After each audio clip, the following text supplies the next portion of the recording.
Alors, on continue avec notre prochain invité. Il est rien de moins que le Dr. Dre de Montréal. Il produit des beats pour les plus grands. Accueillez Khujo! J'ai quasiment le goût de te dire capitaine. Capitaine, calmez-vous. What's up, man? Hey, salut, ça va bien? Yes. Ouais. Pour nos auditeurs qui ne connaissent pas, ou en fait, ils connaissent peut-être tes beats, mais ils ne connaissent pas ton nom, Khujo, gros beatmaker de Montréal. Je vous fais un court biographie, tu me diras si je me suis trompé. Il a commencé dans le studio de DJ Horg avec son groupe Triple Impact, avec son chum Moran qui écoutait Schizo. Ils avaient fait la mixtape vite fait à l'époque 2004. 2004. Un classique, hein? Un classique. Dans mon livre à moi. Est-ce que c'est disponible sur Internet? Oui, c'est sur DatPiff. Donc, DatPiff. pour ceux qui connaissent les mixtapes, si vous allez sur datpiff.com, vous allez le trouver. Je recommande à tout le monde d'aller downloader ça. Ça, c'est en 2004. L'année d'après, gros beat sur Kerry James. Ouais. Puis après ça, ça ouvre le bal. Ruff, Booba, Mafia Kefri et compagnie, Impost. Depuis le temps, la liste est innombrable. Ouais. Fait qu'en gros, là, Khujo, c'est le producteur de Montréal, du Québec, du Canada, qui s'est le plus illustré à l'international ever. Right? Exactement. Les gars, trop d'amour. C'est juste des faits. C'est juste des faits. Faut le dire parce que c'est des faits qui sont jamais mentionnés. C'est vrai. Puis les gens, on sait que les gens oublient rapidement. Après 2 semaines, ils ont déjà oublié. Puis c'est bon de rappeler aux gens que toi, tu as déjà fait un chemin, tu as déjà tracé un chemin depuis des années. Tu as une connexion avec des artistes à l'international qui est incroyable. Comment ça a commencé pour toi l'aventure? C'est drôle. Mais comme, premièrement, merci beaucoup de me recevoir. Je suis très content de venir. Je vous épie souvent sur les réseaux sociaux, donc je suis très content de faire partie un peu du cloud. On a commencé effectivement avec DJ Org, première mixtape qu'on a enregistré avec des amis. Je me rappelle, je prenais ma pause, mon lunch de 1 heure, je quittais le travail, j'écrivais mes verses dans le métro, j'arrivais, boum, boum, boum, je posais. La bonne vieille méthode. Classique, tu vois, tu es dans l'urgence, donc il faut que tu performes. On n'avait pas la chance d'avoir un studio, puis on posait au studio, on travaillait sur un record. Non, nous on travaillait vraiment à l'heure. Donc il fallait qu'il soit tight, là, parce que Org ne faisait pas de cadeaux. Non, Org il coûtait cher déjà, 400 DAO, je me rappelle, tu vois. 400 DAO, tu vois. Donc, 400 DAO ou 400 balles? DAO. 400 DAO, c'était l'adresse. Ton adresse, Goofy. C'est le genre de tarif qu'il faisait là. Oui, 400 balles, ok. Et moi, je faisais les prods déjà. Donc, je travaillais beaucoup avec... tu rappais? Et je rappais aussi. Et je rappais. Donc, je travaillais beaucoup avec Fruity Loops à l'époque. Très au début. Aujourd'hui, tout le monde travaille dessus. Je dois dire que même à l'époque, même si c'était Fruity Loop et tu avais les sons de base, tu faisais des killer beats. J'espère. Et fast forward 2 ans plus tard, j'ai fait la connaissance d'un monsieur qui était venu en concert ici avec Troisième Œil en 2005. Et c'est drôle parce que en fait, il cherchait à fumer. Ça commence toujours comme ça, tu vois. Et il a rencontré des amis à moi qui vendaient. Ils sont venus dans mon étage. En fait, eux, ils habitaient sur mon étage, là où j'habitais au centre-ville. Finalement, ils écoutaient du rap, ils écoutaient de la musique. Puis il leur a dit, je cherche un compositeur. J'aimerais bien développer un compositeur. Ils lui ont dit, notre pote Khujo à côté, il en fait. Là, ils viennent cogner, je suis pas là. Le monsieur me laisse son numéro de téléphone. Puis le lendemain, je l'appelle, je lui écris. Puis on a commencé à s'envoyer des beats. Puis on a travaillé pendant 3 ans sans jamais se voir. Et pratiquement un conte de fées. Premier artiste international avec qui tu as collaboré, c'est avec? C'était avec Kerry James. Donc, on a eu la chance de faire Kerry James. Déjà là, ça commence fort. C'est gros. Kerry James, un des rappeurs français les plus respectés, même encore aujourd'hui. Kerry, comme il est respecté, ça a ouvert les portes un peu dans tout ce qui est le 94, donc le 9-4. Et là, Mafia Kefri, Rof. Parallèlement, on a fait Booba aussi, son titre du Bif, sur une de ses mixtapes. Comment ça a changé ta carrière, avoir un titre avec Booba? En fait, initialement, avec Kerry, déjà, pour moi, c'était gros. Puis ensuite avec les gars de la Mafia Kenfree, parce que c'est des groupes que j'écoutais quand j'étais jeune. Puis ensuite avec Booba, c'est sûr que c'est l'apothéose. Parce qu'à ce moment-là, il était on top of the game. Ouais, mais tu ne pouvais pas voir plus haut que ça. En fait, Booba, ça fait depuis depuis 98 qu'il est au top, là, tu vois. Donc, peut-être qu'aujourd'hui, je ne sais pas, je me tiens un peu au courant. Mais c'est le numéro 1 actuellement. C'est le numéro 1. Johnny du rap. Exact. En fait, oui, c'est Johnny. C'est Johnny. Il fait ce qu'il veut, puis voilà, tu vois. Mais t'es un des rares qui a pu collaborer avec les deux sans vraiment tomber dans la gimmick du beef. Comment tu fais pour rester neutre quand il y a des clashs comme ça qui se passent? Parce que c'est un vrai clash qui est encore là en 2018. Les gars, ils vont dans les magasins des autres gars, taper les employés, des trucs comme ça. En fait, dans le rap français, il y a 2 compositeurs qui ont travaillé avec les deux. Il y a Scred, le compositeur d'Orelsan, et il y a moi. Donc, c'est un cercle très fermé parce qu'effectivement, la vérité, c'est que chacun aime garder les producteurs proches d'eux. Puis, ils n'aiment pas quand l'autre producteur travaille pour l'autre, etc. Donc, comme avec la meuf. Genre, tu vois. mais honnêtement, à la fin de la journée, c'est 2 artistes que j'apprécie énormément. Donc, en tant que quelqu'un qui aime la musique, qui aime le rap français, on sait que, au début, c'était drôle. Après, ça a escaladé. Mais on ne veut pas que ça escalade. On veut que les deux se parlent un jour. On veut que ça s'arrange. On veut que ça reste sur vinyle. Exactement, dans l'esprit du hip-hop clash. Mais quand j'ai su que Kudjo était vraiment real, c'était vraiment un true, puis tout ce qu'il nous racontait, c'était vrai. C'est peut-être banal ce que je vais dire, mais il me parlait de Rof, comment il chillait avec Rof, comment il était en voiture avec Rof, puis Rof, c'était son partenaire. Puis il me dit, mais oui, Ousni. Mais oui, je connais Ousni. Il parle de gars. J'avais jamais entendu le nom du gars, je savais vraiment pas s'il me disait, ce que Kudjo est en train de me dire était vrai, mais j'ai fait mes recherches, puis je me suis rendu compte que, wow, le gars, il mingle vraiment avec les grands artistes. En 2018, comment tu fais pour placer tes productions maintenant? Aujourd'hui, ça fonctionne beaucoup au direct. Donc, j'ai ma boîte de publishing à côté.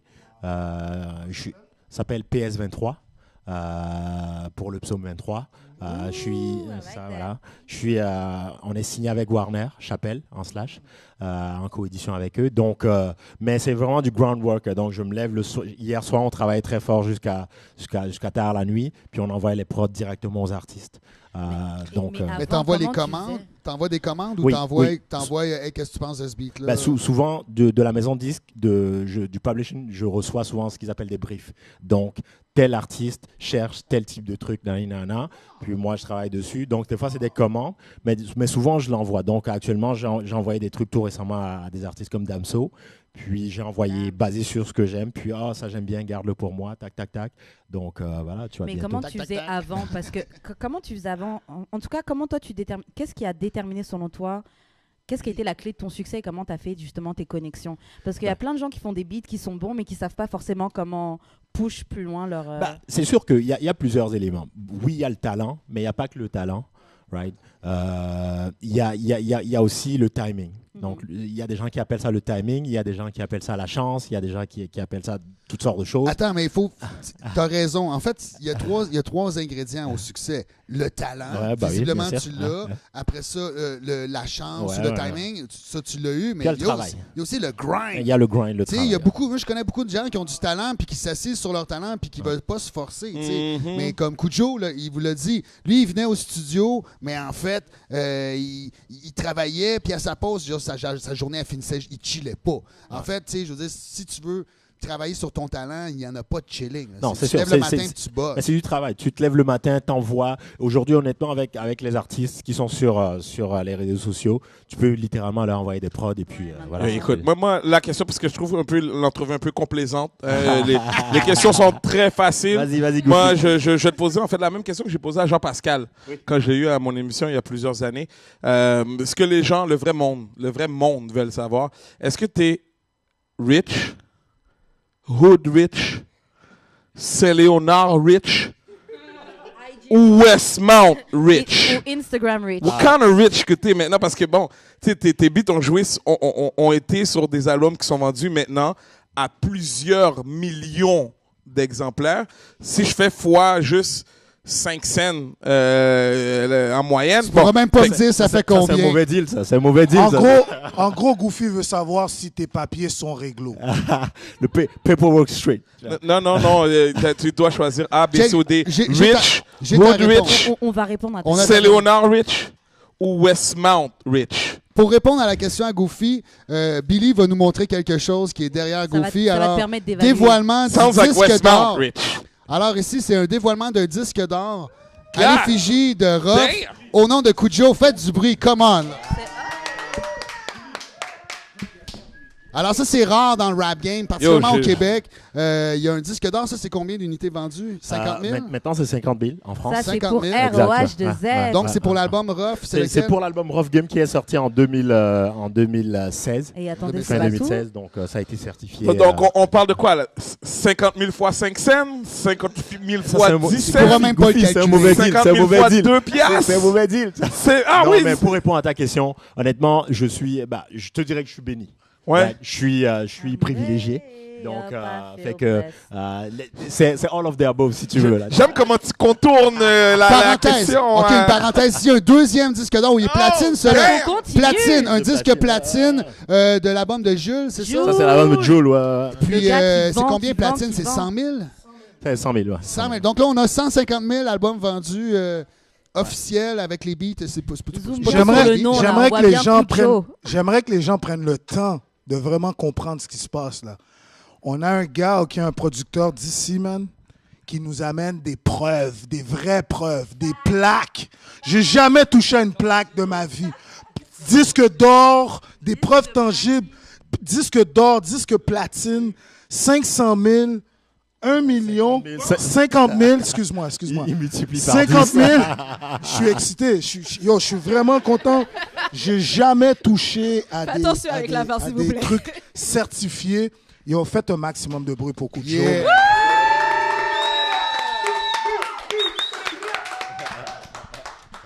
L'entrevue n'est pas terminée, mais avant de finir, je veux quand même. Tu sais, là, on a parlé beaucoup de ton passé. Évidemment, ça finit pas là. Tu as sûrement des projets futurs. Bien sûr, Je bien sais sûr, que tu ouais. as annoncé des trucs qui s'en viennent. Écoute, je vais te laisser les annoncer. Je travaille sur beaucoup d'albums en France actuellement. On travaille sur Damso. On travaille sur un jeune qui s'appelle Lorenzo, sur son deuxième album. On travaille sur... Jules, non? écoute, j'essaie de penser, il y a des choses que je ne dois pas dire, mais j'essaie vraiment de filtrer. Tu peux les dire. Tu peux les Vas-y, dire. vas-y. On est au Canada ici. Don't worry, personne n'écoute. tra- Don't worry. Hier soir, on a fait une chanson pour un très gros rappeur américain et un DJ français. Hier soir. Donc, tu on- commences à veut travailler avec des des rappeurs noms. américains. Exactement. Donc, Wow. c'est drôle. Hier, il y a mon... Attends, un rappeur américain d'où? Atlanta, New York, En fait, un Miami. rappeur... Chicago. Un rappeur originaire d'Afrique, mais américain. Booba. Non, attends. Non, originaire d'Afrique du Nord. Il nous le dira pas de toute ben, façon. Et, J'aimerais. mais c'est drôle, hier on a fait ce titre, puis on a connecté avec un autre artiste. Je sais pas si vous connaissez, les jeunes doivent connaître. Un jeune de, je pense qu'il vient d'où? Ugly God, Texas? Pas quelque Texas? part du sud. Ouais. sûrement. Il s'appelle Ugly God, donc c'est Ugly un- God, ben oui, un ouais, gars fait des qu'on- States. On Yeah, a yeah, fait une yeah. chanson pour lui hier. Wow, donc, gros move, on a gros connecté move. avec lui. avec, Puis avec des rappeurs québécois, tu fais-tu oui, toujours des ben, collabos? ben, beaucoup. Hein. Comme au Québec, j'ai beaucoup travaillé avec Sans Pression. J'ai fait des titres pour Sans Pression, pour Impost. Impost, pour Saramé. Je travaille beaucoup avec Missa, qui est un jeune artiste avec qui je collabore Oui, ben oui, énormément. qui devait être ici Qui aujourd'hui. devait être ici, mais qui n'a pouvait pas pu se déplacer. Il Mais est au il- studio actuellement, il finit son Big up album. Nissa. Donc, Tu vas nous le voilà, ramener à un moment donné? c'est sûr et certain. Et cette année, je sors 2 albums aussi. De toi? Personnellement, De toi exact. qui rappe? Exact. Non, Des non, albums. je rappe pas dessus, mais j'invite d'autres artistes. Des Mais j'ai une compiles. question. Exact, des À la date compiles. de jouer, dog. J'ai une question parce que justement tu disais que t'avais. Ouais, yo. Pour les Goofy, il y a interviews. une chanson. Trying to make Karen, it. Sa chanson, Karen essaie Trying to de make it. pousser sa mixtape. Mais ouais, j'ai une autre question. Bah, justement, ma question c'était ça. C'était est-ce que tu cherches à travailler avec des jeunes qui ont pas encore blow up? Est-ce que tu cherches à Ouais, justement beaucoup. travailler Ça, des gens et les mais ça pousser? a toujours été mon truc, hein, travailler avec des jeunes. moins connus. Mais est-ce que c'est juste des chanteurs ou aussi des writers? Ça peut être des chanteurs, des writers. Hier, justement, la chanson qu'on a fait avec l'artiste américain, c'est un songwriter d'ici qui a écrit. Okay. Donc, moi, s'il y a des jeunes qui écoutent, donnez mes réseaux sociaux. Tous les jeunes qui rappent là, écrivez-moi. Vous avez une prod, sans problème. Moi, j'adore travailler avec les jeunes parce que je sais qu'ils n'ont pas forcément le budget ni la possibilité de pouvoir. Donc, des fois, tu donnes des beats à des jeunes recrues parce que tu crois en eux? Honnêtement, ça arrive. Je donne... juste à des milléniaux. Je m'arrange, OK? J'investis en eux, tu vois. Mais j'aime beaucoup collaborer avec les jeunes. J'aimerais t'entendre sur la nouvelle vague. Comment maintenant les choses se font dans le game. Est-ce que tu te sens... dépaysé ou t'apprends à t'adapter? Non, musicalement, je suis quand même très connecté. J'écoute tout ce qui sort, tout sur Internet. Tout le monde qui sort, j'écoute tout. Tes petits chéris, tes petits préférés, des nouveaux. En général. Ouais. 6ix9ine? 6ix9ine, je suis dans avec 6ix9ine. You know? King of New York, tu vois. Non, 6ix9ine, j'aime l'arrogance, c'est New York, ok. Sinon, j'aime bien Lil Yachty.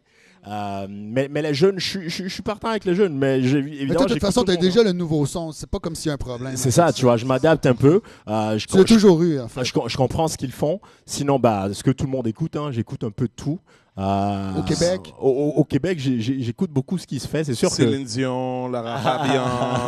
Enima, sûrement, j'imagine. Enima, oui. C'est pas une collaboration, il me semble, je verrais ça, Enima, Kujo. Mais on va le faire pour le peuple, bientôt. C'est pour le peuple. J'aime ça. Moi, j'ai une dernière. Oui, vas-y, il nous reste 30 secondes. Fuck, j'ai oublié. Mais attends, tu sais quoi? J'ai une question. Too much pressure. C'est quoi? Qu'est-ce que tu penses? C'est quoi ton avis justement sur tous les débats qu'il y a par rapport aux gens qui écrivent les songwriters, les ghostwriters, etc. Qu'est-ce que tu penses de ça par rapport au rap? Il y a eu ça, un mini scandale dernièrement avec Cardi B, mais je pense que c'est du marketing. Mais je pense que c'est un faux problème. En studio, en vrai, là, tous ceux qui sont artistes qui ont déjà été en studio, ils savent qu'il y a toujours quelqu'un qui est dans le couch, qui dit une phrase, qui dit ah ça c'est bon, ou qui dit quelque chose finalement, qui se retrouve sans ghostwriter, c'est ça, tu vois. Feedback pareil. Je pense que c'est un faux problème. Honnêtement, il faut faire de bonnes chansons. Donc si ça prend un ghostwriter ou quelqu'un qui t'aide pour bien le faire. Et puis même avant, ça se faisait. Il y avait des chansons de Missy Elliott que j'écoutais dernièrement. Et elle-même, dans une de ses chansons, je sais plus c'était laquelle, je crois que c'est She's a Bitch, où elle fait un shout-out à Timothy. Exactement, et c'est le gars avec qui elle écrivait les moi, je pense que ça pose pas de problème. Comme tu dis, l'important, c'est la chanson. Est-ce que la chanson est bonne à écouter, oui ou non? Après ça, le reste, c'est de la politique. C'est de la politique, puis c'est de l'ego mal placé. Je comprends que le rap, ça soit ça, parce que le rap vient de j'ai écrit mon truc, mais quand la chanson est bonne, écoute, l'idée, c'est de faire manger les gens, tu vois. Donc, si tu as écrit la chanson avec moi, en passant, le beatmaker qui fait l'instru, en anglais, c'est un songwriter aussi. Techniquement, il a écrit la musique aussi. Donc, il y a déjà quelqu'un qui a écrit avec toi. Petite dernière. Il y en a quelques-uns, là, des producers un peu comme toi là, qui ont été élevés à un level assez élevé. Là, je pense à Sonny Black, je pense à K-Tranada, ça se peut-tu? Oui. K-Tranada, il y en a d'autres qui ont fait des albums pour Kanye, il y en a d'autres qui ont fait des albums même pour Jay-Z. Donc, tous ces producteurs-là de Montréal, qui sont souvent à Montréal, il y en a au moins 5 au moins, là, au minimum, qui sont à un très haut level. Est-ce que vous connaissez? Est-ce que vous chillez ensemble? Est-ce que vous êtes en compétition? En fait, est-ce que vous avez du beef? Il y a comme un club privé, ça s'appelle les Big Shots. Hein? Non, vous êtes au moins, vous êtes 5 à peu près. Mais en fait, on a une bonne dizaine, parce que t'as les Rough Sound là-dedans, qui sont les légendes vivantes. Shout out à Rough Sound. T'as les Kinaï, t'as les Banks and Ranks qui réussissent. Donc, on parle qu'ils ont fait des beats à l'international. Une dizaine. Donc, honnêtement, on se parle. Quand on se voit, on ouvre le champagne, tu vois, on célèbre. Péri de nous autres. On a dépassé le Saint-Léonard Rich, là. Right? On a dépassé le vidéo, tu vois. Pour de vrai, c'est vraiment un plaisir. Je continuerai une autre demi-heure, mais tu sais quoi, tu vas revenir avec Missa. C'est sûr. En fait, quand mes projets vont sortir, je vais revenir. C'est sûr. J'ai d'autres disques de platine et disques d'or. J'ai pas tout ramené. Je vais vous en ramener. T'as la carte chouchou. Yes. Hey, faites du bruit pour Kujo. Oh yes. Merci.